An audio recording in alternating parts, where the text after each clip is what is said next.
La majorité des tentatives d'évasion est déjouée.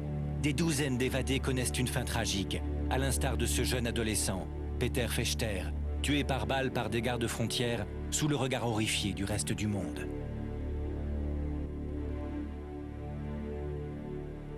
Il est mort très lentement sous les caméras de télé, c'était terrible.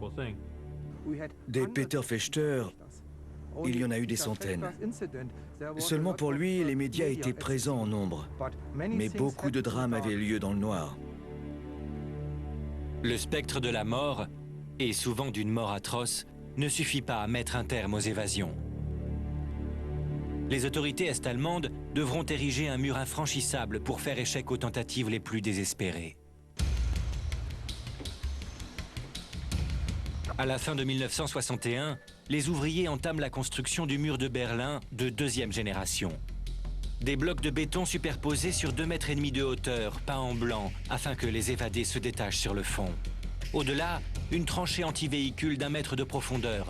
Puis, sur 6 mètres, une bande de sable toujours ratissée, éclairée par des projecteurs puissants, bordée d'une piste goudronnée pour les gardes-frontières en patrouille. Celle-ci est suivie d'un couloir de surveillance large de 2 mètres, gardé par des légions de chiens d'attaque.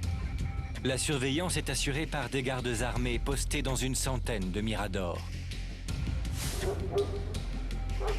Sur le sol, des défenses anti-chars, des rails soudés en croix qui empêchent tout véhicule de passer. Côté est, une clôture en mèche d'acier équipée d'un système d'alarme et surmontée de barbelés très coupants. Enfin, un mur en béton, haut de 3 mètres. Tout le macabre de ce parcours d'obstacles lui vaudra le surnom de piste de la mort.